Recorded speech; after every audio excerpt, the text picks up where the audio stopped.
ಗತಿ ಅಂತ. ವಿಹಾಯಸ ಗತಿ ಅಂದರೆ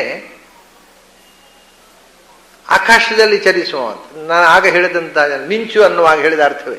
ವಿಹಾಯಸ್ ಅಂದರೆ ಆಕಾಶ, ಅದರಲ್ಲಿ ಗತಿ ಅಂದರೆ ಚಲಿಸುವವನು ಅಂತ.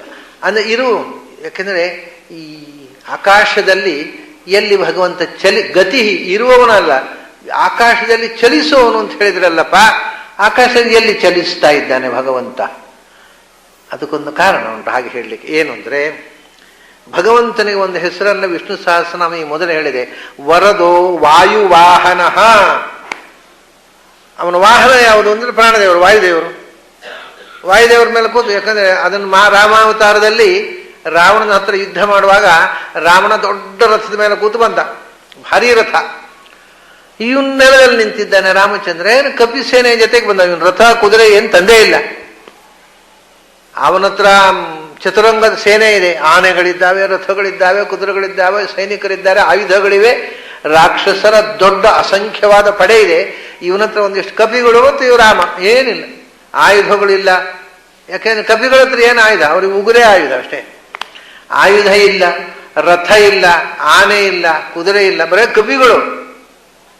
ಅದು ಎಷ್ಟು ಅಕ್ಷೋಹಿಣಿ ಕಪಿಗಳು ಲೆಕ್ಕ, ಅಷ್ಟು ಅಕ್ಷೋಹಿಣಿ ಆನೆ ನೋ. ಆನೆಗಳ ಬದಲಿಗೆ ಆನೆಗಿಂತ ಬಲಿಷ್ಠವಾದ ಕಪಿಗಳಿದ್ದವು, ಅದು ಬೇರೆ ವಿಷಯ.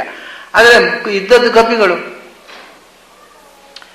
ಅಂದ ಕಡೆಗೆ ಏನು ಮಾಡಬೇಕು? ರಾವಣ ಆನೆ ಒಳ್ಳೆ ದೊಡ್ಡ ರಥದಲ್ಲಿ ಕೂತು ಕುದುರೆ ಕಟ್ಟಿ ಅವನು ಬಂಗಾರದ ರಥದಲ್ಲಿ ಬಂದಾಗ ಹನುಮಂತ ಏನು ಮಾಡ್ತಾನೆ?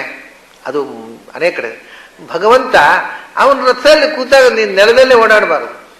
ಮತ್ತೇನು ಮಾಡು? ನನ್ನ ಹೆಗಲಲ್ಲಿ ಕೂತು ಯುದ್ಧ ಮಾಡುವಂತ ಹೆಗಲು ಕೊಟ್ಟ ಹನುಮಂತ. ಆಮೇಲೆ ಮೊದಲು ಕಾಡಿಗೆ ಬಂದ ಸುಗ್ರೀವನ ಹತ್ರ ಕರ್ಕೊಂಡು ಹೋಗುವಾಗಲೂ ಹನುಮಂತ ರಾಮನನ್ನು ಹೆಗಲಲ್ಲಿ ಹೊತ್ತುಕೊಂಡು ಹೋಗಿದ್ದ. ಹಾಗಾಗಿ ಭಗವಂತನಿಗೆ ಪ್ರಾಣತತ್ವ ಆಂಜನೇಯ ಅಥವಾ ಹನುಮಂತ ವಾಹನ ಅಂತ. ಅಷ್ಟೆಲ್ಲ ಉಪನಿಷತ್ತಲ್ಲಿ ಒಂದು ಮಾತು ಹೇಳ್ತಾರೆ. ಏನು ಅಂದರೆ, ಸೃಷ್ಟಿಯ ಆರಂಭದಲ್ಲಿ ಭಗವಂತ ಯೋಚನೆ ಮಾಡಿದಂತೆ. ಏನು ಯೋಚನೆ ಮಾಡಿದ? ಅವನು ಷೋಡಶಕಲ ಪುರುಷ ಸ ಈಕ್ಷತ. ಏನು ಸ ಈಕ್ಷಾಂಬಭೂವ. ಏನು ಯೋಚನೆ ಮಾಡಿದ? ಯಸ್ಮಿನ್ ಸ್ಥಿತೇ ಸ್ಥಾಸ್ಯಾಮಿ ಪ್ರತಿಷ್ಠಿತೆ ಪ್ರತಿಷ್ಠಾಸ್ಯಾಮಿ. ನನಗೊಂದು ಸಂಗಾತಿ ಬೇಕು, ಜತೆಗಾರ. ಏನು? ಅವನು ನಿಂತಾಗ ನಾನು ನಿಲ್ಬೇಕು, ಅವನು ಹೊರಟಾಗ ಅವನ ಜೊತೆ ಹೋಗಿ ಸದಾ ನನ್ನ ಜೊತೆಗೆ, ನಾನು ಚಲಿಸುವಾಗಲೂ ಸ್ಥಿರವಾಗಿದ್ದಾಗಲೂ ನನಗೆ ಒಬ್ಬ ಸಂಗಾತಿ ಬೇಕು ಅಂತ ಯೋಚನೆ ಮಾಡಿದಂತೆ.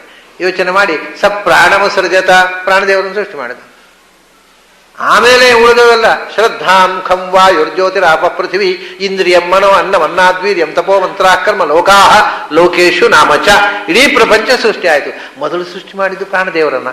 ಯಾಕೆಂದ್ರೆ ನನಗೆ ಇಡೀ ಪ್ರಪಂಚದ ಸೃಷ್ಟಿಯಲ್ಲಿ ನನಗೊಬ್ಬ ಪರ್ಮನೆಂಟ್ ಜೊತೆಗಾರ ಬೇಕು, ನನ್ನ ಜೊತೆಗೆ ಇರಬೇಕವ ನನ್ನ ಎಲ್ಲ ಕಾರ್ಯದಲ್ಲಿ. ಹಾಗಾಗಿ ಭಗವಂತ ಎಲ್ಲಿ ಹೋದಾದ್ರೂ ಒಟ್ಟಿಗೆ ಇವನು ವಾಹನವಾಗಿರುವವನು ಇವನೇ, ಪರ್ಮನೆಂಟ್ ಜೊತೆಗಾರ ಪ್ರಾಣದೇವರು. ಅವನು ಪ್ರಾಣದೇವರು ಅಂದ್ರೆ ವಾಯುವಿನ ಒಂದು ರೂಪ ಏನು? ಆಕಾಶದಲ್ಲಿ ಸಂಚರಿಸುವ ಗಾಳಿ. ವಿಹಾಯಸ ಗತಿ ಅಂದರೆ ಆಕಾಶದಲ್ಲಿ ಚಲಿಸುವ, ಸದಾ ಆಕಾಶದಲ್ಲಿ ಎಲ್ಲೆಂದರೆ ಅಲ್ಲಿ ಚಲಿಸುವಂತಹ ಒಂದು ಸಂಗತಿ ಅಂದರೆ ವಾಯುದೇವರು, ಗಾಳಿ. ಮತ್ತೆಲ್ಲ ಎಲ್ಲ ಕಡೆ ಚಲಿಸುವುದಿಲ್ಲ. ಆಕಾಶದಲ್ಲಿ ಹಕ್ಕಿಯು ಚಲಿಸ್ತದೆ, ಎಷ್ಟು ಜಾಗದಲ್ಲಿ ಚಲಿಸೀತದು. ಅದನ್ನು ನಾವು ಹಿಮಾಲಯ ನೋಡಿದ ಹಾಗೆ ಹೋಗಿ ಬರ್ತೇವೆ. ಬದ್ರಿ ಯಾತ್ರೆಗೆ ಹೋಗ್ಬೇಕು ಅಂತ ಮಾಡಿದ್ದೇವ್ರಿ, ಆಯ್ತು ಹೋಗ್ಬರ್ರಿ. ಯಾತ್ರೆ ಹೋಗಿ ಬಂದರು. ಏನು ನೋಡಿದ್ರು? ಹಿಮಾಲಯ ನೋಡಿದೆ. ಏನು ನೋಡಿದ್ವಿ ಹಿಮಾಲಯದಲ್ಲಿ? ಬಸ್ನಲ್ಲಿ ಹೋಗೋ ಎಷ್ಟು ಗಂಟೆ ಅಷ್ಟೇ ನೋಡಿದ್ದು. ಅದು ನಾವು ನೋಡದೇ ಇದ್ದು ಹಿಮಾಲಯ 99% ನೋಡದೇ ಇದ್ದು ಹಿಮಾಲಯ, ನಾವು 1% ನೋಡಿದ್ದು. ಆದರೆ ಬಂದು ಹೇಳು, ನಾವು ಹಿಮಾಲಯ ನೋಡಿದೆ ಒಂದು. ಹಾಗೆ ಆಕಾಶದಲ್ಲಿ ಹಕ್ಕಿ ಎಷ್ಟು ಹಾರಿಯಿತು. ಆದರೆ ಎಲ್ಲಿ ಆಕಾಶದ ಎಲ್ಲೆಡೆಯೂ ತುಂಬಿರುವಂಥ, ಅದರಲ್ಲಿ ಅವಾಂತರ ವಾಯುಗಳಿದ್ದಾರಲ್ಲ, ಅವರು ಇಡೀ ಆಕಾಶ ತುಂಬಿಲ್ಲ. ಒಟ್ಟಿಗೆ ಆಕಾಶದಲ್ಲಿ ತುಂಬಿರುವ ವಾಯುವನ್ನ 7 ಲೇಯರ್ಸ್ ಮಾಡಿದ್ದಾರೆ ಹಿಂದಿನವರು. ಆವಹ ಪ್ರವಹ ವಿವಹ ಸಂವಹ ಉದ್ವಹ ಪರಾವಹ, ಹೀಗೆ ಒಂದರ ನಂತರ ಒಂದು ಇಷ್ಟಿಷ್ಟು 7 ಮೇಲಿನ ತನಕ ಆ ಗಾಳಿ ಒಂದೇ ಗಾಳಿ ಅಲ್ಲ, ಬೇರೆ ಬೇರೆ ಲೇಯರ್ಸ್ ಹೇಳಿದ್ದ. ಈ ಎಲ್ಲ ಲೇಯರ್ಸ್ನೊಳಗೂ ತುಂಬಿ ಇಡೀ ಆಕಾಶ ವ್ಯಾಪಿಸಿರುವವರು ಪ್ರಾಣದೇವರು. ಆದ್ದರಿಂದ ವಿಹಾಯಸ ಗತಿ ಎಂದರೆ ಅಂತರಿಕ್ಷದಲ್ಲಿ ಚಲಿಸುವಂತಹ ಪ್ರಾಣದೇವರು. ಆ ಪ್ರಾಣದೇವರ ಒಳಗೆ ಕೂತವರು ಇವನು ವಿಹಾಯಸ ಗತಿ. ಇಡೀ ಜಗತ್ತಿನಲ್ಲಿ ವ್ಯಾಪಿಸಿರತಕ್ಕಂತಹ ಪ್ರಾಣಶಕ್ತಿಯ ಒಳಗೆ ನಿಂತು ಪ್ರಾಣದೇವರ ವಾಹನವಾಗಿ ಮಾಡಿಕೊಂಡು ಆಕಾಶದಲ್ಲಿ ಚಲಿಸುವವನು ಭಗವಂತ. ಆಮೇಲೆ ಇದನ್ನು ಬೇರೆ ಬೇರೆ ರೀತಿ ನೋಡ್ಬೋದು ನಾವು. ಏನು ಅಂದರೆ ವಿ ಅನ್ನೋದು ಒಂದು ಅರ್ಥ ಕೊಡ್ತಕ್ಕಂಥ ಶಬ್ದ. ವಿ ಅನ್ನೋದು ವಿಲಕ್ಷಣ ಅನ್ನುವ ಅರ್ಥವನ್ನು ಕೊಡುತ್ತೆ. ಎಲ್ಲಕ್ಕಿಂತ ವಿಲಕ್ಷಣ, ಅದು totally different from the things that we know. ನಮಗೆ ಗೊತ್ತಿರುವ ಎಲ್ಲ ಸಂಗತಿಗಳಿಗಿಂತ ಬೇರೆ ಅದು. ಆಮೇಲೆ ಯಾಕೆಂದ್ರೆ ಅದು ವಿಶಿಷ್ಟ, ನಾವು ಕಲ್ಪನೆ ಮಾಡದಷ್ಟು ವಿಶಿಷ್ಟ, ವಿಶೇಷವಾದ ಅತಿಶಯವಾದ ಗುಣಗಳಿಂದ ತುಂಬಿರತಕ್ಕಂಥ ಶಕ್ತಿ. ಬರೇ ವಿ ಅಲ್ಲ, ಮತ್ತೆ ಅದು ಹಾ ಅಂದ್ರೆ ಹಾನಾತ್ ಹಕಾರ ಸಂಪ್ರೋಕ್ತ, ಎಲ್ಲ ಗುಣಗಳಿಂದ ವಿಶಿಷ್ಟ. ಅಷ್ಟೇ ಅಲ್ರಿ, ಅದರಲ್ಲಿ ಯಾವ ದೋಷವೂ ಇಲ್ಲ. ಇದೇ ಆಶ್ಚರ್ಯ. ನಮಗೆ ಗೊತ್ತಿರುವುದರಲ್ಲೆಲ್ಲ ದೋಷ ಇದೆ. ಗುಣ ಇರ್ಬೋದು, ಅದು ಬರೇ ಗುಣ ಇದ್ದವ್ರು ಯಾರು ಸಿಗ್ತಾರೆ ನಮಗೆ? ಗುಣ ಅಂದ್ರೆ ಅದರೊಟ್ಟಿಗೆ ದೋಷ ಇರಲೇಬೇಕು. ದೋಷ ಇಲ್ಲದ ಗುಣ ಅಂತ ಒಂದಿಲ್ಲ. ಈ ನಮ್ಮ ಹಿಂದಿನ ಕೆಲವು ವಿದ್ವಾಂಸರುಗಳಿಗೆ ಇದೇ ದೊಡ್ಡ ಗೊಂದಲ ಆಗಿತ್ತು. ನ್ಯಾಯಶಾಸ್ತ್ರದಲ್ಲಿ, ತರ್ಕಶಾಸ್ತ್ರದ ವಿದ್ವಾಂಸರಿಗೆ ಇದೇ ಗೊಂದಲ. ದೇವರಿಗೆ ಸುಖ ಉಂಟೋ ಇಲ್ಲವೋ ಅಂತ ಒಂದು ಚರ್ಚೆ ಶುರುವಾಯ್ತು ಅವರಲ್ಲಿ. ದೇವರಿಗೆ ಸುಖ ಇದ್ರೆ, ಈಗ ನಮಗೆ ಸುಖ ಇದ್ರೆ ದುಃಖ ಉಂಟು. ಹಾಗಾದ್ರೆ ಸುಖ ಅನ್ನೋದು ಬರೇ ಆನಂದ ಅಂತ ಒಂದಿಲ್ಲ. ಆನಂದ ದುಃಖದ ಒಟ್ಟಿಗೆ ಇರುವುದು, ಗುಣ ದೋಷದ ಒಟ್ಟಿಗೆ ಇರುವುದು. ಅದರಿಂದ ದೇವರಿಗೆ ಸುಖ ಇದೆ ಅಂತ ಹೇಳಿದರೆ ದುಃಖವೂ ಇದೆ ಅಂತಾಯ್ತು. ಲಾಜಿಕ್ಕು. ಈ ತರ್ಕಶಾಸ್ತ್ರ ಓದವರ ಪ್ರಾರಬ್ಧ ಕರ್ಮ ನೋಡಿ. ಆದ್ದರಿಂದ ದೇವರಿಗೆ ಸುಖ ಇಲ್ಲ ಅಂತ ಹೇಳಿ ಕೂತ್ಬಿಟ್ಟವು ಇವು, ಈ ತರ್ಕಶಾಸ್ತ್ರ. ಯಾಕೆಂದ್ರೆ ಸುಖ ಇದ್ರೆ ದುಃಖ ಇರಬೇಕು. ನಾವು ನೋಡಿದ್ದೇವೆ, ನಮಗೆ ಬರೀ ಸುಖ ಇಲ್ಲ, ಸುಖ ಉಂಟು ಅಂದ್ರೆ ದುಃಖ ಉಂಟು ಅಂತ ಅರ್ಥ. ಹಾಗಾಗಿ ದೇವರಿಗೆ ಸುಖ ಇದ್ರೆ ದುಃಖವೂ ಇರಬೇಕಾಗತ್ತೆ. ಆದ್ರಿಂದ ದೇವರಿಗೆ ಸುಖ ಇಲ್ಲ ಅಂದ್ರು. ಅಲ್ಲ, ನಾನು ಹೇಳೋದು ಇದನ್ನೇ ಮುಂದುವರಿಸಿದ್ರೆ ಹೀಗೆ, ದೇವರಿಗೆ ಜ್ಞಾನ ಉಂಟ? ಅದೂ ಇಲ್ಲ. ಯಾಕಂದ್ರೆ ಜ್ಞಾನ ಇದ್ರೆ ಅಜ್ಞಾನ ಇರಬೇಕಾಗತ್ತೆ. ಹಾಗಾದ್ರೆ ದೇವರಿಗೆ ಮತ್ತೆ ಆ ದೇವರಿಗೆ ಹಾಕಬೇಕು. ಸುಖ ಇಲ್ಲ, ಜ್ಞಾನ ಇಲ್ಲ, ಏನೂ ಇಲ್ಲ, ಕಲ್ಗುಂಡದು, ಆ ದೇವರಿಗೆ ಹಾಕಬೇಕು. ಇಷ್ಟು ತಲೆ ಇಲ್ಲ. ತರ್ಕಶಾಸ್ತ್ರ ಇಡೀ ಜಗತ್ತನ್ನ ಜಾಲಾಡಿಸಿ ಬಿಡ್ತೇವೆ ಅಂತ ಲಾಜಿಕ್ ಮಾಡ್ತಾರೆ. ದೇವರ ಬಗ್ಗೆ ಚಿಂತನೆ ಮಾಡೋ ಇಷ್ಟು ಬಾಲಿಶವಾಗಿ ಬಿಡ್ತಾರೆ. So childish. ದೇವರಿಗೆ ಜ್ಞಾನವೂ ಇಲ್ಲ, ಏನೂ ಇಲ್ಲ. ಯಾವ ಗುಣ ಇದ್ರೂ ದೋಷ ಇರ್ಬೇಕು, ಅದನ್ನ ಯಾವ ಗುಣವೂ ಇಲ್ಲ, ಅದು ಯಾತಕ್ಕೂ ಉಪಯೋಗ ಇಲ್ಲ, ಕಲ್ಗುಂಡು. ಆದ್ರಿಂದ ಅದನ್ನೇ ಇಲ್ಲಿ ಹೇಳುದು. ಅವನು ವಿ, ಎಲ್ಲ ಗುಣಗಳಿಂದ ವಿಶಿಷ್ಟ. ಗುಣಗಳಿಂದ ದೋಷ ಇರಬೇಕಲ್ಲ. ಹಾ ಅಂದ್ರೆ ಹಾನ, ಓ ಹಾಕ್ ತ್ಯಾಗೆ, ಎಲ್ಲ ದೋಷಗಳಿಂದ ದೂರ, ಯಾವ ದೋಷವೂ ಇಲ್ಲದ, ಎಲ್ಲ ಗುಣಗಳೂ ಇರುವ ಒಂದು ವಸ್ತು ಅಂದ್ರೆ ಅವನೊಬ್ಬನೇ. ನಮಗಂಥ ಜಗತ್ತಿನಲ್ಲಿ ಇನ್ನೊಂದು ಎಕ್ಸಾಂಪಲೇ ಇಲ್ಲ. ಆದ್ರಿಂದ ಅದನ್ನ ಎಕ್ಸ್ಪೀರಿಯನ್ಸ್ ಮಾಡಲಿಕ್ಕೆ ಆಗೋದಿಲ್ಲ. ಅದು ವಿಹ ಅಂದ್ರೆ ಅದು ಎಲ್ಲ ಗುಣಗಳಿಂದ ಪೂರ್ಣವಾದದ್ದು, ಎಲ್ಲ ದೋಷಗಳಿಂದ ದೂರವಾದದ್ದು. ಆಮೇಲೆ ಅದರಲ್ಲಿ ಎರಡನ್ನು ಒತ್ತಿ ಹೇಳ್ತಾರೆ ನೋಡಿ, ವಿಹಾದಲ್ಲಿ. ಯಾಕೆಂದ್ರೆ ಅದರಲ್ಲಿ ಎರಡು ಮುಖ್ಯವಾಗಿ ಇಟ್ಟುಕೊಳ್ಳಿ. ಏನು ಅಂದ್ರೆ ಯಾ ಮತ್ತು ಸ. ಯಾ ಮತ್ತು ಸ. ಯಾ ಅಂದ್ರೆ ಜ್ಞಾನ, ಸ ಅಂದ್ರೆ ಆನಂದ. ಅಕಯ ಪ್ರವಿಸಂಭೂಮ ಸಖಃ ವಿಷ್ಣು ವಾಚಕಃ. ಯಾ ಅಂದ್ರೆ ಯಾ ಗತವು, ಯಾ ಅಂದ್ರೆ ಜ್ಞಾನ, ಸ ಅಂದ್ರೆ ಸಾರ, ಆನಂದ. ಅದು ಜ್ಞಾನಾನಂದ ಸ್ವರೂಪ. ಉಳಿದ ಗುಣಗಳು ಅದನ್ನೆಲ್ಲ ಕಟ್ಟಿಕೊಂಡು ಏನ್ ಮಾಡ್ತೀವಿ? ನಿನ್ನ ತಲೆ ಒಳಗೆ ಹೋಗ್ಲಿಕ್ಕೆ ಇಲ್ಲ. ಎಷ್ಟು ಹೋಗುತ್ತೋ ಅಷ್ಟು ಸ್ವೀಕಾರ. ಭಗವಂತ ಅನಂತ ಗುಣಗಳಿವೆ, ಅದರಲ್ಲಿ ಎರಡು ಮುಖ್ಯ. ಯಾವುದು? ಯಾ ಮತ್ತು ಸ. ಯಾ ಅಂದ್ರೆ ವಿಸ್ಟಮ್, ಸ ಅಂದ್ರೆ ಬ್ಲಿಸ್, ಜ್ಞಾನಾನಂದ, ಸಾರಭೂತ, ಜ್ಞಾನಾನಂದಮಯ. ಅಷ್ಟು ತಿಳ್ಕೊ. ಭಗವಂತ ಜ್ಞಾನಾನಂದಮಯ. ಯಾಕೆ ನಿನಗೆ ಬೇಕಾಗಿರೋದು ಅದೆರಡು ತಾನೇ. ಜ್ಞಾನ ಬೇಕು, ಆನಂದ ಬೇಕು, ಅಷ್ಟೇ. ಅದನ್ನು ಉಪಾಸನೆ ಮಾಡು. ಅವನಲ್ಲಿ ಇದ್ದ ಎಲ್ಲ ಗುಣ ತಿಳ್ಕೊಳ್ಳಿಕ್ಕೆ ಹೋಗಿ ಯಾವುದೂ ಗೊತ್ತಿರದೆ ಕೈಕಾಲು ಬಿಡಬೇಡ, ಎರಡು ಗಟ್ಟಿ ಮಾಡ್ಕೊ. ಅವನು ವಿಹ, ಎಲ್ಲ ಗುಣಗಳಿಂದ ಪೂರ್ಣ, ಎಲ್ಲ ದೋಷಗಳಿಂದ ದೂರ. ಆದರೆ ನಿನಗೆ ಬೇಕಾಗಿರೋದು ಯಾ ಮತ್ತು ಸ. ಹಾಗಾಗಿ ಅವನು ಜ್ಞಾನಾನಂದ ಸ್ವರೂಪ ಆಗಿ ಏನಾಗಿದ್ದಾನೆ? ಅವನು ಗತಿಹಿ ಅಂದರೆ ಎಲ್ಲ ಕಡೆಯೂ ಗಚ್ಚತಿ, ಸರ್ವಗತಿ. ಹಿ ಈಸ್ ಆಮ್ನಿ ಪ್ರೆಸೆಂಟ್, ಜ್ಞಾನಾನಂದಮಯ. ಅವನು ಎಲ್ಲ ಕಡೆ ಇದ್ದಾನ. ಯಾಕೆ ಕಾಣೋಲ್ಲ? ಜ್ಞಾನಾನಂದಮಯ. ನಿನಗೆ ಜ್ಞಾನ ಕಾಣುತ್ತಾ? ನಿನಗೆ ಆನಂದ ಕಾಣುತ್ತಾ? ಕಾಣೋ ಕಣ್ಣು ಉಂಟ? ಇಲ್ಲ ಅಲ್ವಾ? ಆದ್ರಿಂದ ಕಾಣೋಲ್ಲ. ಅವನು ಇದ್ದಾನೆ, ಜ್ಞಾನಾನಂದಮಯನಾಗಿದ್ದಾನೆ. ನಿನಗೆ ಜ್ಞಾನದ ಗುರುತು ಇಲ್ಲ, ಆನಂದದ ಗುರುತು ಇಲ್ಲ, ಕಾಣೋಲ್ಲ ನಿನಗೆ. ಆದ್ರಿಂದ ಅವನು ಕಾಣೋಲ್ಲ, ಎಲ್ಲ ಕಡೆಯೂ ಇದ್ದಾನೆ. ಅಷ್ಟೇ ಅಲ್ಲ, ಅವನು ಜ್ಞಾನಾನಂದಮಯನಾಗಿ ಗತಿಹಿ, ಗಚ್ಚತಿ ಹೃದಯ ಗುಹಾಮಿತಿ ಗತಿ. ನಿನ್ನ ಹೃದಯ ಗುಹೆಯ ಒಳಗೆ ಇದ್ದಾನೆ. ಎಲ್ಲ ಕಡೆ ಯಾಕೆ ಹುಡುಕಬೇಕು ನೀನು? ಎಲ್ಲೆಲ್ಲೋ ದೇವಸ್ಥಾನಕ್ಕೆ ಹೋಗಿ, ಬದರಿಗೆ ಹೋಗಿ, ಕಾಶಿ ರಾಮೇಶ್ವರಕ್ಕೆ ಹೋಗಿ ಯಾಕೆ ಹುಡುಕಬೇಕು? ಅವನು ನಿನ್ನೊಳಗೇನೆ ಗತಃ, ನಿನ್ನ ಹೃದಯ ಗುಹೆಯ ಒಳಗೆ ಇದ್ದಾನೆ. ಒಳಗೆ ಕಣ್ಮುಚ್ಚಿ ನೋಡು. ನಿನ್ನ ಹೃದಯದಲ್ಲಿ, ನಿನ್ನ ಚೆಸ್ಟಿನಲ್ಲಿ ಒಂದು ಗ್ಲ್ಯಾಂಡ್ ಇದೆ. ಅದನ್ನ ಥೈಮಸ್ ಗ್ಲ್ಯಾಂಡು ಅಂತಾರೆ.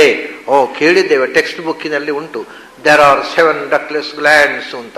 ಹಾಗಾಗಿ ಥೈಮಸ್ ಗ್ಲ್ಯಾಂಡು ಅಂತ ಟೆಕ್ಸ್ಟ್ ಬುಕ್ಕಿನಲ್ಲಿ ಇದ್ದದ್ರಿಂದ ಹೃದಯದಲ್ಲೂ ಇರಬೇಕು. ನಮಗೆ ಹೃದಯದಲ್ಲಿ ಉಂಟೋ ಎಲ್ಲೋ ಗೊತ್ತಿಲ್ಲ, ಟೆಕ್ಸ್ಟ್ ಬುಕ್ಕಿನಲ್ಲಿ ಥೈಮಸ್ ಗ್ಲ್ಯಾಂಡ್ ಇದೆ ಅಂತ ಅನ್ನೋದು ಗೊತ್ತಿದೆ, ಇರಬಹುದು. ಸರಿ, ಥೈಮಸ್ ಗ್ಲ್ಯಾಂಡ್ ಇದೆ. ಅದು ಹೇಗಿದೆ? ಅದು ಪದ್ಮಕೋಶ ಪ್ರತೀಕಾಶಂ ಹೃದಯಂಚಾಪ್ಯಧೋಮುಖಂ.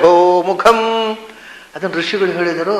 ಅದು ಥೈಮಸ್ ಗ್ಲ್ಯಾಂಡು, ಅದು ಮಾಂಸದ ಮುದ್ದೆ, ಆದ್ದರಿಂದ ಕೆಂದಾವರೆಯ ಹಾಗಿದೆ. ಹೌದು, ಕೆಂಪು ತಾವರೆಯ ಮೊಗ್ಗು ಇದ್ರೆ ಹೇಗಿರ್ತದೆ ಹಾಗೆ ಅದು ಆ ಗ್ಲ್ಯಾಂಡ್, ಅದೇ ಎಕ್ಸಾಕ್ಟ್ಲಿ ಹಾಗಿದೆ. ಅದು ಕೂಡ ಹೇಗೆ? ಅಧೋಮುಖಂ. ನಾವು ಅದರ ಡೇಟ್ನಲ್ಲಿ ಹಿಡ್ಕೊಂಡ್ರೆ ಕೆಂದಾವರೆಯ ಮೊಗ್ಗು ಹೀಗೆ ಕೆಳಮುಖವಾಗಿರುತ್ತಲ್ಲ, ಹಾಗೆ ಹೃತ್ಕಮಲ ಕೆಳಮುಖವಾದ ಕೆಂಪು ತಾವರೆಯಂತೆ ಇದೆ. ಆ ಹೃತ್ಕಮಲದಲ್ಲಿ ನೀನು ಧ್ಯಾನದಲ್ಲಿ ಒಂದು ತಾವರೆಯನ್ನು ನೋಡ್ಬೇಕು. ಅದು ಮೇಲ್ಮುಖವಾಗಿದೆ, ಅದು ಅರಳಿಕೊಂಡಿದೆ, ಅದು ಬೇಡ. ಈ ಧ್ಯಾನದಲ್ಲಿ ಕಾಣತಕ್ಕಂಥದ್ದು ಆ ಕೆಳಮುಖವಾದ ತಾವರೆ ಏನಿದೆ, ಅದು ಯಾವುದನ್ನ ವೈದ್ಯಶಾಸ್ತ್ರ ಥೈಮಸ್ ಗ್ಲ್ಯಾಂಡ್ ಅಂತ ಕರೆಯುತ್ತೆ.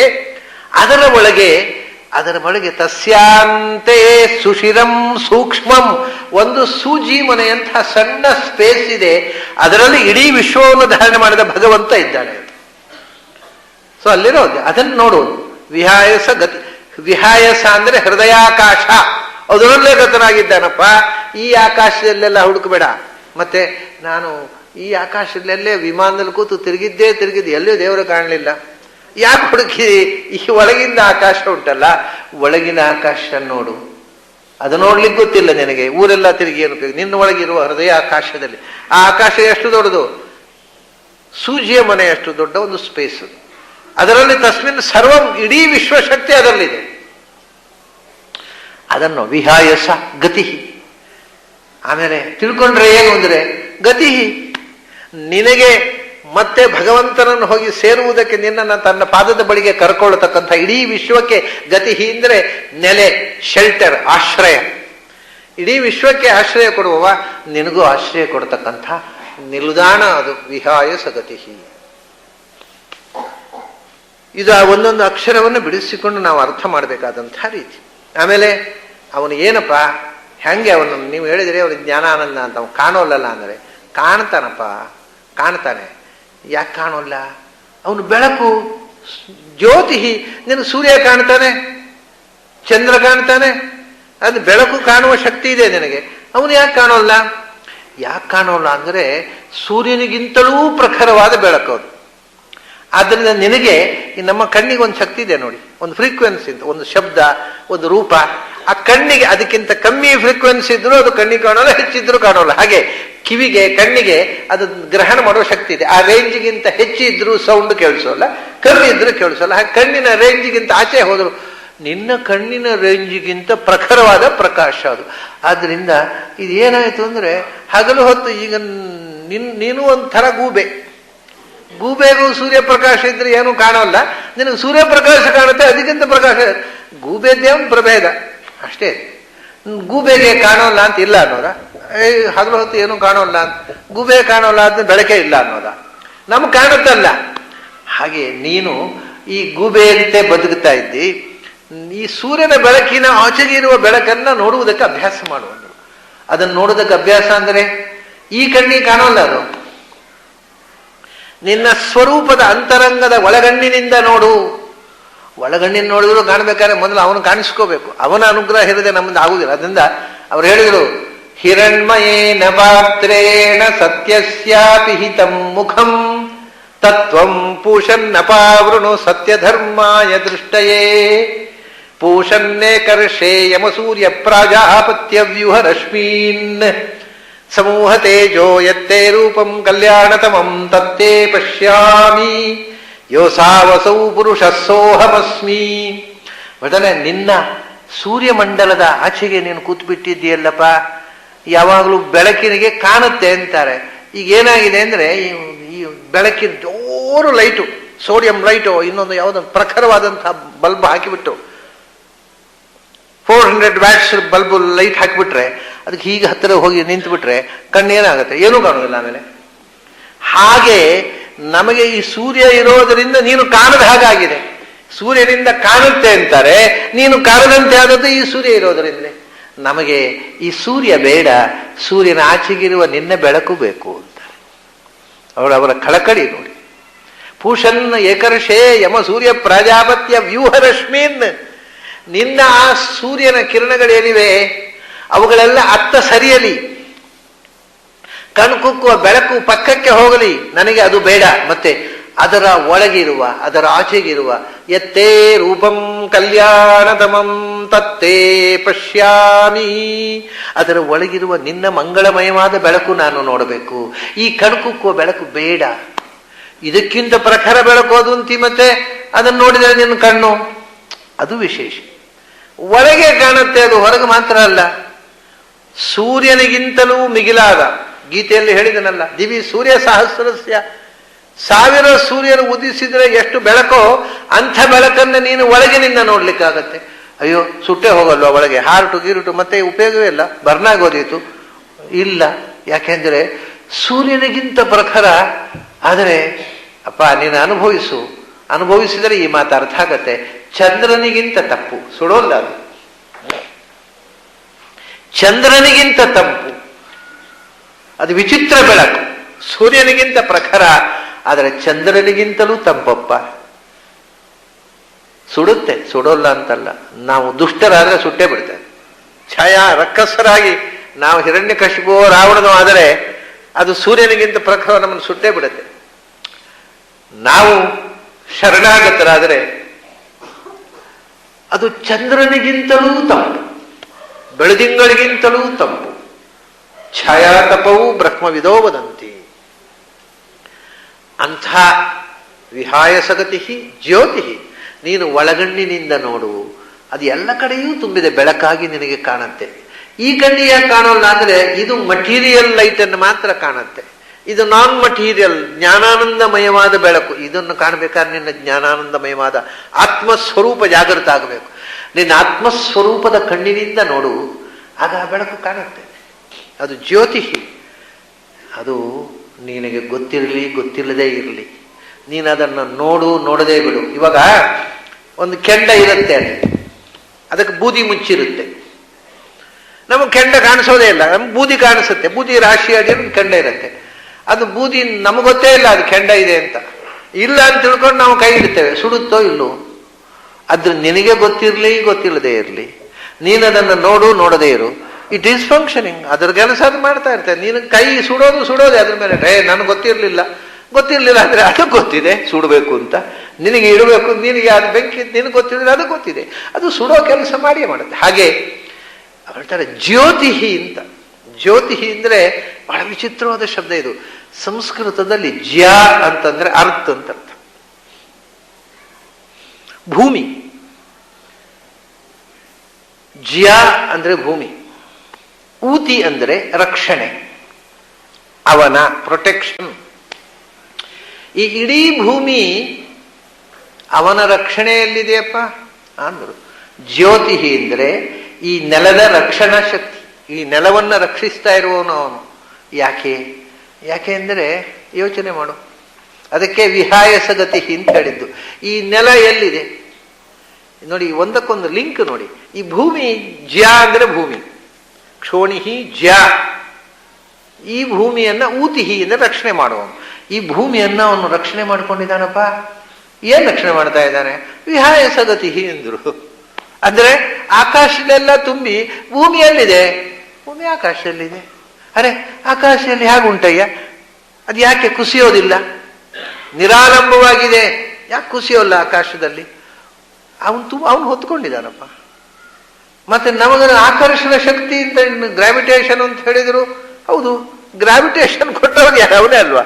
ಆ ಗ್ರಾವಿಟೇಷನ್ ಅಲ್ಲದೆ ಇರ್ತಿದ್ರೆ ಭೂಮಿ ಇವತ್ತು ಆಕಾಶದಲ್ಲಿ ನಿಲ್ತಿತ್ತ? ಯಾವತ್ತೋ ಸೂರ್ಯನಿಗೋ ಚಂದ್ರನಿಗೋ ಇನ್ಯಾವುದು ಗ್ರಹಕ್ಕೋ ಡಿಕ್ಕಿ ಹೊಡೆದು ಎರಡೂ ಪುಡಿ ಪುಡಿಯಾಗಿ ನಾಶವಾಗಿ ಹೋಗ್ತಿತ್ತು. ಅದು ಪುಡಿಯಾಗದಂತೆ ಒಂದಕ್ಕೊಂದು ಪುಲ್ಲಿಂಗ್ ಫೋರ್ಸ್ ಆಗಿ, ಗ್ರಾವಿಟೇಷನ್ ಪವರ್ ಆಗಿ ಅದನ್ನು ಆಕಾಶದಲ್ಲಿ ತಡೆ ಹಿಡಿದು ಧರಿಸಿ ನಮ್ಮನ್ನು ಬದುಕಿಸಿದವನು ಯಾರು? ಅವನೇ ಜ್ಯೋತಿ ವಿಹಾಯ ಸಗತಿ ಜ್ಯಾತಿ, ಭೂಮಿಯ ರಕ್ಷಣೆಯಾಗಿ ಆಕಾಶದಲ್ಲೆಲ್ಲ ತುಂಬಿದವನಪ್ಪ ಅವನೇ. ಅದಕ್ಕೆ ನೋಡಿ ನಮ್ಮ ಹಿಂದಿನವರು ಏನು ಹೇಳ್ತಿದ್ರು, ನಮಗೆ ನಾವು ಚಿಕ್ಕವರಿದ್ದಾಗ ಮನೆಯಲ್ಲಿ ಮುದುಕಿಯರು ಕಥೆ ಹೇಳ್ತಿದ್ರು. ಏನು, ಆಕಾಶದಲ್ಲಿ ಭೂಮಿಯನ್ನ ಶೇಷ ಹೊತ್ಕೊಂಡಿದ್ದಾನೆ, ಅವನ ತಲೆ ನೋವಾಗುತ್ತೆ ಒಮ್ಮೊಮ್ಮೆ ನಾವು ಮಾಡುವ ಅವಾಂತರದಿಂದ. ಅವನಿಗೆ ಹೊತ್ಕೊಂಡು ಅವನಿಗೆ ತಲೆನೋವಾದಾಗ ಈ ತಲೆ ಒಂದು ತಲೆಯಿಂದ ಇನ್ನೊಂದು ತಲೆಗೆ, ಅವನಿಗೆ 1000 ಹೆಡೆಯ ಶೇಷ ಅವನು ಒಂದು ತಲೆಯಿಂದ ಇನ್ನೊಂದು ತಲೆಗೆ ಶಿಫ್ಟ್ ಮಾಡ್ತಾನೆ, ಆವಾಗ ಭೂಕಂಪ ಆಗುತ್ತೆ ಅಂತೆಲ್ಲ ಹೇಳ್ತಿದ್ರು. ಸಣ್ಣದಿರುವಾಗ ಈ ಕಥೆಗಳಿಗೆ ಭಾರಿ ಖುಷಿ ಆಗ್ತಿತ್ತು. ಆಮೇಲೆ ಶಾಲೆಗೆ ಕಳಿಸಿದ್ರು. ಶಾಲೆಗೆ ಕಳಿಸಿದ್ಮೇಲೆ ಮೇಷ್ಟ್ರು ಹೇಳಿದ್ರು, ಹೇ ಅದೆಲ್ಲ ಮಡಗೂಲಜ್ಜಿ ಕಥೆ ನಂಬಬೇಡಿ ಅಂದರು. ಹೌದಾ, ಅದು ಖುಷಿ ಆಯ್ತು. ಆವಾಗ ಮೊದಲು ಅಜ್ಜಿ ಹೇಳುವಾಗ ಇದು ಖುಷಿ ಆಗಿತ್ತು. ಆಮೇಲೆ ಶಾಲೆಯಲ್ಲಿ ಮೇಷ್ಟ್ರುಗಳ ಅಜ್ಜಿ ಕಥೆ, ಅದು ಖುಷಿ ಆಯಿತು. ಎರಡೂ ಅಜ್ಜಿ ಕಥೆ, ಮೇಷ್ಟ್ರುಗಳ ಕಥೆ ಅಜ್ಜಿ ಕಥೆ ಅದು. ಆದರೆ ಆ ಏಜ್ನಲ್ಲಿ ಅದಕ್ಕೂ ಮೇಷ್ಟ್ರುಗಳು ಅಂದರೆ ಮಹಾ ಸರ್ವಜ್ಞರು, ಅವರು ಎಷ್ಟು ದೊಡ್ಡ ತಿಳುವಳಿಕೆ. ನಮ್ಮ ಅಜ್ಜಿ ಗೊತ್ತಿಲ್ಲದೆ ಇದ್ದದ್ದೆಲ್ಲ ನಮ್ಮ ಮೇಷ್ಟ್ರಿಗೆ ಗೊತ್ತಿದೆ. ಏನು ಜ್ಞಾನಿಗಳಪ್ಪ ಈ ಮೇಷ್ಟ್ರು ಅಂತ ಆ ಪೆದ್ದು ಮೇಷ್ಟ್ರನ್ನೇ ಮಹಾ ಸರ್ವಜ್ಞ ಭ್ರಮಿಸಿಕೊಂಡೆವು. ಅವ್ರು ಹೇಳಿದ್ದೆಲ್ಲ ಕರೆಕ್ಟ್ ಒಂದು ಗಣೇಶ್ವರ. ಏನು ಮೇಷ್ಟ್ರಿ, ನಮ್ಮ ಮೇಷ್ಟ್ರಿಗೆ ಎಷ್ಟು ವಿಷಯ ಗೊತ್ತಿದೆ ಅಂದರೆ ನಮ್ಮ ಅಜ್ಜಿ ಗೊತ್ತಿಲ್ಲ ಅನ್ನೋದು ನಮ್ಮ ಮೇಷ್ಟ್ರಿಗೆ ಗೊತ್ತಿದೆ ಅಂತ ನಮಗೆ ಭಾರಿ ಖುಷಿ ಆಗೋಯ್ತು. ಅದೆಲ್ಲ ಅಜ್ಜಿ ಕಥೆ. ಯಾಕೆ, ಏನು, ಭೂಮಿಯನ್ನ ಶೇಷ ಹೊತ್ತುಕೊಂಡಿರೋದ. ಭೂಮಿಯನ್ನ ಶೇಷ ಹೊತ್ತುಕೊಂಡಿದ್ರೆ ಶೇಷನನ್ನು ಯಾರು ಹೊತ್ತುಕೊಂಡೆ? ಓ ಹೌದು, ಅದಕ್ಕೆ ಉತ್ತರ ಇಲ್ಲ. ಓ ಇದು ಅಜ್ಜಿ ಕಥೆ ಅಂತ ನಾವು ಭಾರಿ ಖುಷಿ. ಎಷ್ಟು ಬ್ರಿಲಿಯಂಟ್ ರೀ ನಮ್ಮ ಮೇಷ್ಟ್ರು, ಅವರೊಂದು ಪ್ರಶ್ನೆ ಹಾಕಿಬಿಟ್ರು ಯಾರಿಗೂ ಉತ್ತರ ಕೊಡ್ಲಿಕ್ಕೆ ಬರಲಿಲ್ಲ ಅಂತ. ಯಾಕಂದ್ರೆ ನಾವು ಅಷ್ಟು ದಡ್ಡರಿದ್ದೆವು. ನಾವು ಮೇಷ್ಟ್ರಿಗಿಂತೂ ದಡ್ಡರಿದ್ದರಿಂದ ಮೇಷ್ಟ್ರ ದಡ್ಡತನ ನಮ್ಗೆ ಗೊತ್ತಾಗಲಿಲ್ಲ, ನಾವು ನಂಬಿಯೇ ಬಿಟ್ಟೆವು. ಕಡೆಗೆ ನೋಡಿದರೆ ಅಲ್ಲ, ಅವ್ರು ಏನು ಹೇಳಿದ್ದು ಶಾಸ್ತ್ರದಲ್ಲಿ, ಭೂಮಿಯನ್ನ ಹೊತ್ತುಕೊಂಡಿದೆ. ಅವನಿಗೇನು ಹೆಸರು ಹೇಳಿದರು? ಶೇಷ ಅಂತ ಹೇಳಿದರು, ಸಂಕರ್ಷಣ ಅಂತ ಹೇಳಿದರು ಅಲ್ವಾ? ಮತ್ತೆ ಈಗ ನೀವು ಎಂತ ಹೇಳೋದು? ಅವನು ಸ್ವಲ್ಪ ಬೆಳಗಿನಲ್ಲಿ ಯೋಚನೆ ಮಾಡಿ ಶುರು ಮಾಡಿದ ಮೇಲೆ ಮತ್ತೆ ಈಗ ಎಂಥದ್ದು ಹೇಳೋದು? ಅವ್ರು ಸಂಕರ್ಷಣ ಅಲ್ಲ, ಮತ್ತೆ ಎಂಥದ್ದು ಅಲ್ಲ, ಅದು ಗ್ರಾವಿಟೇಷನ್ ಅಲ್ರಿ. ನಮಗೆ ಅರ್ಥ ಆಗೋ ಭಾಷೆಯಲ್ಲಿ ಹೇಳ್ರಿ, ನಮ್ಗೆ ಇಂಗ್ಲಿಷ್ ಬರೋಲ್ಲ. ಗ್ರಾವಿಟೇಷನ್ ಅನ್ನು ನೀವು ಕನ್ನಡದಲ್ಲಿ ಹೇಳ್ರಿ ಅಥವಾ ಸಂಸ್ಥೆಯಲ್ಲಿ ಹೇಳ್ರಿ, ಈ ದೇಶದ ಭಾಷೆಯಲ್ಲಿ ಹೇಳ್ರಿ. ಓಹೋ, ಗ್ರಾವಿಟೇಷನ್ಗೆ ಆಕರ್ಷಣ. ಓಹೋ, ಆಕರ್ಷಣ ಅಂದ್ರೆ ಒಂದೇ, ಸಂಕರ್ಷಣ ಅಂದ್ರೆ ಒಂದೇ. ನಿಮಗೆ ಭಾಷೆ ಗೊತ್ತಿಲ್ಲದೆ ಬೇರೆ ವಿಷಯ ತಪ್ಪು ಆಯಿತು. ಆಕರ್ಷಣ ಶಕ್ತಿಯಿಂದ ನಿಂತಿದೆ ಅಂದ್ರು ಸಂಕರ್ಷಣ ಅಂದ್ರೆ ಒಂದನ್ನೊಂದು ಎಳೆದು ಹಿಡಿಯೋದು. ಆ ಭಗವಂತ ಸಂಕರ್ಷಣ ಶಕ್ತಿಯಾಗಿ ಭೂಮಿಯನ್ನ ಧಾರಣೆ ಮಾಡಿದ ಅಂದ್ರು, ಗ್ರಾವಿಟೇಷನ್ ಅಂದ್ರು, ಆಕರ್ಷಣ ಅಂದ್ರು, ಎಲ್ಲ ಒಂದೇ. ವಿಷಯ ಗೊತ್ತಿಲ್ಲದೆ ನಮಗೆ ಇದೆಲ್ಲ ಮೂಢನಂಬಿಕೆ ಅಂತ ಕಂಡದ್ದು. ನಿಜವಾಗಿ ನಂಬಿಕೆ ಅಲ್ಲ, ಮೂಢನಂಬಿಕೆ ಅಲ್ಲ. ನಾವು ಮೂಢರಿದ್ದೆವು, ಅದ್ರಲ್ಲಿ ನಮಗೆ ಇದೆಲ್ಲ ಮೂಢನಂಬಿಕೆ ಕಂಡಿತು.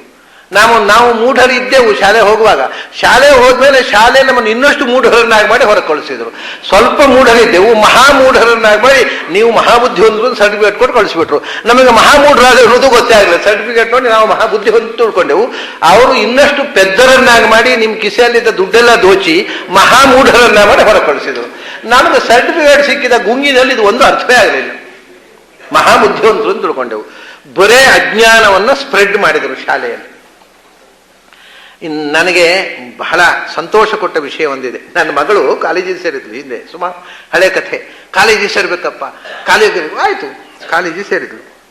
ಕಾಲೇಜಿಗೆ ಸೇರಿ ಒಂದು 2-3 ತಿಂಗಳಾದ್ಮೇಲೆ ಒಂದು ಕಾಗದ ಬರೆದ್ಲು ನನಗೆ ಸಂತೋಷ ಕೊಟ್ಟದ್ದು ಆ ಪತ್ರ. ಅವಳು ಏನು ಬರೆದ್ಲು ಅಂದ್ರೆ, ಅಪ್ಪ, ನಾನು ಯಾವುದೋ ಜ್ಞಾನದ ಎತ್ತರಕ್ಕೆ ಏರಬೇಕು ಅಂತ ಆ ಅರಿವಿನ ಕನಸು ಕಟ್ಟಿಕೊಂಡು ನಾನು ಯೂನಿವರ್ಸಿಟಿಗೆ ಬಂದು ಸೇರಿದೆ. ಇಲ್ಲಿಗೆ ಬಂದ ಮೇಲೆ ಗೊತ್ತಾಯ್ತು, ಇದರ ಕಾಂಪೌಂಡಿನ ಗೇಟಿನ ಒಳಗೆ ಜ್ಞಾನ ಬರೋಲ್ಲ ಅನ್ನೋದು ಇಲ್ಲಿ ಬಂದ ಮೇಲೆ ಗೊತ್ತಾಯ್ತು ನನಗೆ ಅಂತ ಹೇಳಿದ್. ನಾನು ಹೇಳಿದೆ, ಇಷ್ಟು ಗೊತ್ತಾಯ್ತಲ್ಲ, ಇನ್ನು ಏನ್ ಬೇಕಾದ್ರೂ ಕಲಿ, ನಿನಗೆ ಜ್ಞಾನ ಬಂದಾಯ್ತು, ಇನ್ನು ಕಾಲೇಜು ಕಲಿ, ಯೂನಿವರ್ಸಿಟಿ ಏನ್ ಬೇಕಾದ್ರೂ ಮಾಡು, you are safe because you know what is what. ಆ ಯೂನಿವರ್ಸಿಟಿಯ ಕ್ಯಾಂಪಸ್ಸಿನ ಒಳಗೆ ಗೇಟಿನ ಒಳಗೆ ಜ್ಞಾನ ಬರೋದಿಲ್ಲ ಅನ್ನೋದು ಇಲ್ಲಿ ಬಂದ ಮೇಲೆ ಗೊತ್ತಾಯ್ತು ಅಂತ ಕಾದ ಬದಲವಳು. ತುಂಬಾ ಸಂತೋಷ ಆಯ್ತು ನನಗೆ. ನಿನಗೆ ನಿಜವಾದ ಜ್ಞಾನ ಬಂದುಬಿಟ್ಟಿದೆ ಅಪ್ಪ, ನಿನ್ನನ್ನು ದೇವರು ಸುರಕ್ಷಿತವಾಗಿಡ್ಲಿ ಅಂತ. ಹಾಗೆ ಈ ಸಂಕರ್ಷಣ ಅಂದ್ರೆ ಆಕರ್ಷಣೆ, ಅದೇ ಗ್ರಾವಿಟೇಷನ್, ಅದೇ ಶೇಷ. ಯಾಕೆಂದ್ರೆ ಶೇಷ ಅಂದ್ರೆ ಶಿಷ್ಯತೆ, ಶೇಷ ಸಂಜ್ಞ, ಅಶೇಷ ಸಂಜ್ಞ. ಎಲ್ಲ when all the matters are destroyed, remaining ಏನು ಓನ್ಲಿ ಎನರ್ಜಿ ರಿಮೇನ್ಸ್, ಅದೇ ಶೇಷ. ಕೊನೆಗೆ ಈ ಶಕ್ತಿ ಮಾತ್ರ ಉಳಿತದೆ, ಎಲ್ಲ ಮ್ಯಾಟರ್ ನಾಶ ಆಯಿತು, ಅದು ಎನರ್ಜಿಯಾಗಿ ಉಳಿತು, ಅದೇ ಶೇಷ. ಕೊನೆಗೆ ಉಳಿಯುವವನು ಶೇಷ. ಎಲ್ಲ ಹೋಯಿತು, ಕೊನೆಗೆ ಉಳಿದು ಯಾವುದು? ಆ ಎನರ್ಜಿ. ಅದೇ ಜಗತ್ತಿನ ಧಾರಣ ಶಕ್ತಿಯಾಗಿರತಕ್ಕಂಥದ್ದು. ಹಿಂದಿನವರು ಎಷ್ಟು ಚಂದದಲ್ಲಿ ಹೇಳಿದರು. ಅದನ್ನು ಚಿಕ್ಕ ಮಕ್ಕಳಿಗೆ ಕಥೆ ಆಯಿತು, ದೊಡ್ಡವರಿಗೆ ಫಿಲಾಸಫಿ ಆಯಿತು. ಎರಡಕ್ಕೂ ಒಂದೇ ಸ್ಟೇಟ್ಮೆಂಟು. ಮಕ್ಕಳಿಗೆ ಆಗುವ ಅರ್ಥ ಬೇರೆ, ದೊಡ್ಡವರಿಗೆ. ಆದರೆ ನಾವು ಕೊನೆಯವರೆಗೂ ಮಕ್ಕಳ ಅರ್ಥ ಮಾತ್ರ, ದೊಡ್ಡವರ ಅರ್ಥ ಆಗಲೇ ಇಲ್ಲ ನಮಗೆ. ನಾವು ಮಕ್ಕಳ ಹಾಗೆ ಕಿಂಡರ್ ಗಾರ್ಟನ್ ಮಕ್ಕಳ ಹಾಗೆ ಅರ್ಥ ಮಾಡಿಕೊಂಡು ಅವ್ರಿಗೆ ಬುದ್ಧಿ ಇಲ್ಲ ಅಂತ ನಾವು ಬುದ್ಧಿ ಅಂತ ತಿಳ್ಕೊಂಡು ಟೀಕೆ ಮಾಡಿದೆವು. ಆದರೆ ಅವರು ನಮಗಿಂತ ಬಹಳ ಮುಂದುವರೆದು ಬಿಟ್ಟಿದ್ದಾರೆ ವಿಷಯಗಳನ್ನು ಹೇಳುವುದರಲ್ಲಿ. ತುಂಬ ಎತ್ತರದ ವಿಷಯಗಳನ್ನು ಹೇಳಿದರು. ಇದು ವಿಹಾಯಸಗತಿ ಜ್ಯೋತಿ. ಆಕಾಶದಲ್ಲಿ ತುಂಬಿದ್ದಾನೆ, ಸಂಕರ್ಷಣ ಶಕ್ತಿಯಾಗಿ ತುಂಬಿದ್ದಾನೆ, ಆಕರ್ಷಣ ಶಕ್ತಿಯಾಗಿ ತುಂಬಿದ್ದಾನೆ. ಹಾಗೆ ತುಂಬಿ ಈ ಭೂಮಿಗೆ ಆಶ್ರಯನಾಗಿ ಧಾರಣೆ ಮಾಡಿದ್ದಾನೆ. ಇದು ವಿಹಾಯಸಗತಿ ಜ್ಯೋತಿ. ಒಂದೊಂದು ನಾಮವನ್ನು ನೀವು ಹೇಗೆ ಒಡೆದುಕೊಂಡು ಹೋದರೆ ಹಾಗೆ ತೆರೆಕೊಂಡು ಹೊಸ ಹೊಸ ಪ್ರಪಂಚಕ್ಕೆ, ಹೊಸ ಹೊಸ ಇನ್ವೆನ್ಷನ್ಗೆ ನಮ್ಮನ್ನು ಕರ್ಕೊಂಡು ಹೋಗುತ್ತೆ ವಿಷ್ಣು ಸಹಸ್ರನಾಮ. ಏನು ವಿಜ್ಞಾನ ಬೇಕೋ ಎಲ್ಲ ಬಂದ್ಬಿಡುತ್ತೆ ಅದರಲ್ಲಿ. ಅದನ್ನು ಒಡೆಯೋದ್ರಲ್ಲಿ ಪರಮಾಣು ಒಡೆದ್ರೆ ತಾನೇ ಭಾರಿ ಎನರ್ಜಿ ಕ್ರಿಯೇಟ್ ಆಗುತ್ತೆ. ಇಡೀ ವಿಶ್ವನಾಶಕವಾದಂಥ ಪರಮಾಣು ಒಡೆದರೆ ಅದರ ಒಳಗಿರುವ ಎನರ್ಜಿ ಇಡೀ ಜಗತ್ತನ್ನು ನಾಶ ಮಾಡುವ ಎನರ್ಜಿ ಇದೆ, ಸಣ್ಣ ಪರಮಾಣು. ಹಾಗೆ ಈ ಒಂದೊಂದು ಸಣ್ಣ ನಾಮಗಳಲ್ಲಿ ಜಗತ್ತಿನ ಅತ್ಯಂತ ಗೂಢಾತಿ ಗೂಢ ರಹಸ್ಯಗಳನ್ನ ಒಡೆದು ನೋಡ್ತಕ್ಕಂಥ, ತೆರೆದು ತೋರಿಸುವಂಥ ಶಕ್ತಿ ಇದೆ ಒಂದೊಂದು ನಾಮಕ್ಕೆ. ಸುಮ್ಮನೆ ಪ್ರಾಚೀನರು ವಿಷ್ಣು ಸಹಸ್ರನಾಮ ಏನು 1000 ನಾಮಗೆ ಇಷ್ಟು ಯಾಕೆ ಮಹತ್ವಪ್ಪ? ವಿಷ್ಣು ಸಹಸ್ರನಾಮ ಬಡ್ಕೋತಾರೆ ಈ ಹಳೆ ಬಂದಿ. ಏನಿದೆ ಇದರಲ್ಲಿ? ಏನಿದೆ ಅಲ್ಲ, ಏನಿಲ್ಲ ಇದರಲ್ಲಿ. ನಿಮಗೆ ಅದನ್ನು ನೋಡುವ ಕಣ್ಣಿದ್ರೆ ಎಲ್ಲ ವಿಷಯವೂ ಇದೆ. ಜಗತ್ತಿನ ಎಲ್ಲ ರಹಸ್ಯ ಅದು ಭಗವಂತನಿಂದ ನಮಗೆ ಕೊಟ್ಟ ಒಂದು ಅನುಗ್ರಹ ಅನ್ನುವಂಥ ನೆಲೆಯಲ್ಲಿ ಇಡೀ ವಿಶ್ವದ ರಹಸ್ಯವನ್ನೇ ಒಂದೊಂದು ನಾಮ ತೆರೆಕೊಳ್ಳುತ್ತೆ. ಅದು ಕೆಪಾಸಿಟಿ ನಮ್ಮದು ಎಷ್ಟೋ ಅಷ್ಟು ತೆರೆಕೊಳ್ಳುತ್ತೆ. ಅದು ಅದರ ಕೆಪಾಸಿಟಿ ಅಲ್ಲ, ನಮ್ಮ ಕೆಪಾಸಿಟಿಗೆ ತಕ್ಕಂತೆ ಎಷ್ಟು ಬಗೆಯಿಂದ ಇದನ್ನ ಒಡೆದು ಅರ್ಥ ಮಾಡಬಹುದು. ಸುಮ್ಮನೆ ಇವತ್ತಿನ ಶಿಕ್ಷಣಕ್ಕೆ ಹೊಂದಿಕೆಯಾಗತಕ್ಕ ಒಂದು ಅರ್ಥವನ್ನು ನಿಮ್ಮ ಮುಂದೆ ತೆರೆದು ತೋರಿಸಿದೆ. ಹೀಗೆ ಅದನ್ನು ತೆರೀತಾ ಹೋದರೆ ಭಗವಂತ ಹೀಗೊಂದು ಅರ್ಥ ಇದೆ ನೋಡು, ಹೀಗೊಂದು ಅರ್ಥ ಇದೆ ಅಂತ 100 ಅರ್ಥವನ್ನು ನಮ್ಮ ಮುಂದೆ ತೆರೆದು ಇಡ್ತಾನೆ. ಅದೆಲ್ಲ ಅದಕ್ಕೆ ಹೇಳ್ತಾ ಕೂತ್ರೆ ನಮ್ಮ ಆಯುಸ್ ಸಾಕ, ನಿಮ್ಮ ಆಯುಸ್ ಸಾಕ. ವಿಹಾಯಸ ಗತಿರ್ ಜ್ಯೋತಿ